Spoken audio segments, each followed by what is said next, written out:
Look, the Xbox Series X and the Xbox Series S are both very good consoles. I know that there is this inexplicable group of people who just think that the Xbox Series S is total trash, and well, this one developer over here got drunk one day and called it a potato, so I guess it's a potato, and nobody should like it, nobody should play it, everybody hates it, blah blah blah. But the truth of the matter couldn't be further from that. To be honest with you, look, I'm not some tech expert, some tech junkie or anything like that, but the fact that Microsoft has admitted that they take like a $200 loss on the Series S should tell you everything you need to know. This console is pretty damn impressive. Now, to be clear, in our household, all the kids have them, and by this Christmas, even the youngest is getting a Series S. So that'll mean all of them. And there's also one in the living room because that TV is capable of doing 120 frames per second, but not capable of doing 4K and 120 frames per second. So it's perfect for like the Series S when people are over and they want to play some, Fortnite in 120 frames or Warzone at 120 frames. It's all there, and the ability is there to do so. Microsoft is always making cool announcements like this, and listen, I'm not going to sit there and try to sell you on one. If you're somebody that is mostly a PlayStation gamer, does it make sense to pick one up? Because going forward into next year, all the Xbox games are only going to be playable on console on the current gen stuff. So you either spend $550 for a Series X or $250 for a Series S to be able to play the games. And it makes a lot of fiscal sense to do that. And don't lie to me and say you're not interested in Starfield or trying out this game or that game, because I know everybody is, right? Like Starfield's going to be huge. I think Redfall is going to be a great game. Obviously, when we get later in the year with if stuff like Avowed and Hellblade 2 comes out, boom, boom, I think it's going to be great. But this announcement is really cool. I want to get into it. I'm sure you all do too. What's up, everybody? Crap Gamer here with Crap Gamer Reviews, back with another video. Thank you so much for checking it out. I certainly appreciate it. Please like the video. I'm looking to get 100 likes on each of the videos that I do. It would be tremendous, to say the least. Now, listen. Like I said, the Xbox Series S is a quality console. A lot of people forget that, and listen, at the end of the day, I get why, because people want to look at the, like, sexy console, like the PS5 or the Series X, which they are. They're really good consoles. But when you see stuff like this, you go, okay, well, look what happens when you actually put some effort into the game on the Series S as well, and is not held back by last gen. So according to this, they've been digging into Need for Speed Unbound, which I can actually say is a pretty damn good game. I've actually played the 10-hour demo on my Series X, and it's fantastic. Now, this site is breaking down the Series S. They played some of their own impressions to share the game on it, so they've been playing it on Series X, where the game hits 4K 60. However, it looks like Unbound is pretty impressive on the Series S, judging by their early test. The team at EA has already confirmed the tech details for Need for Speed Unbound across all systems, but seeing the game in action is even more impressive as the game hits a solid 1296p and 60 frames per second, with the game shown off in a video. And I'm going to link this so you guys can check that out as well. This is the first time the Series S, the series has hit 60 frames on the console in years outside of remasters, and we're happy to see that the frame rate target the Series S as well.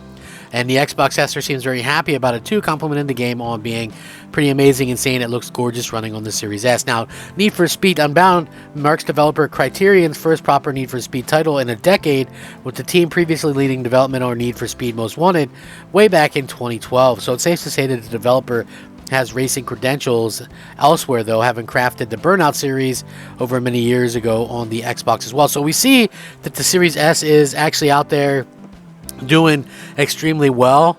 And again, like I've mentioned this multiple times, the Series S itself has been able to hit 60 frames on current stuff like 90, something like 96, 97% of the time. And even games that weren't able to hit 60 frames at the start eventually came around to it, which I think is pretty damn good. Even when you look at something like Guardians of the Galaxy, which is obviously one of my favorite games, that game was able to hit 60 frames, even though it wasn't originally on the Series S. And there's been multiple other games as well that were able to come out there. Now, listen, there being different target specs and things like that, I understand why maybe sometimes at launch we see games not hitting the target mark like it's supposed to, and then eventually there comes out with some type of patch or something along those lines that ends up doing it. But listen, I think that the Xbox Series S is a fine console. Not everybody, and I tell people this, right? Because you start bringing up that it's a good, cheaper alternative, and it's it's a good way to kind of break that barrier where gamers can hop in and play, Game Pass and have access to all these games. All my kids do, all the stepkids do too. They have Game Pass, a Series S. They love it. They don't have 4K TVs. They have 1080p TVs. Not that like 4K TVs are insanely expensive, but it's like you usually have an option. Like the kids could have had, I think we gave them an option, and they could have had something smaller at 4K, or they could have had like I think they have 49-inch TVs or something that are 1080p. They're like like Roku TVs or whatever, but they could have had something smaller. But they went with the, they don't care about 4K. It's just, imagine trying to get like a 5-year-old to care about 4K. They just care about having a giant TV. It's just, it is what it is. They don't care. I play on a Series X on like a big ass OLED that can do 4K and 120 frames, and that's me. Like, I want to do that because that's the type of gaming that I want to get into and that I enjoy. And I can kick back and kind of play what I want to. Now, same thing with like the living room. It's like when their friends are over, or cousins or whoever, and everybody's playing some Fortnite. The Series S is perfect. It doesn't take up any room. That's the funny, that it's like this little super compact thing and gets so much power out of it. It's almost like defeats the purpose of the whole cloud gaming initiative, because this thing is so small. You can take it literally anywhere with you and hook it up to and play it. Like it's really, really, it's like smaller than a laptop. So yeah, like it's really quite amazing what they've been able to accomplish with this.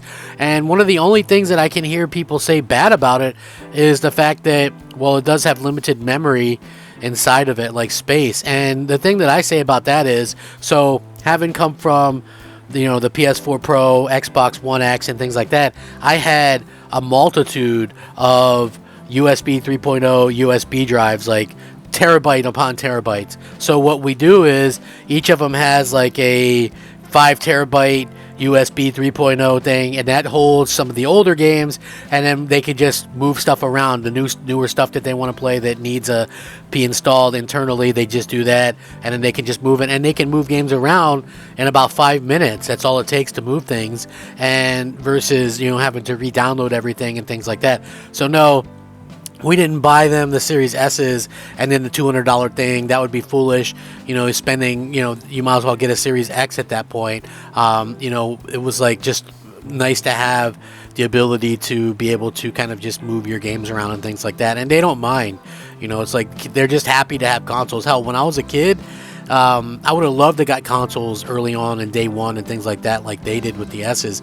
But, again, it's just cool to be able to game and continue to be able to game into next year and things like that, where the games are only going to be on current gen. So with that being said, let me know what you guys think. Rack them up, fact them up. As always, Crap Gamer 'em up. Thank you so much for watching. Crap Gamer out.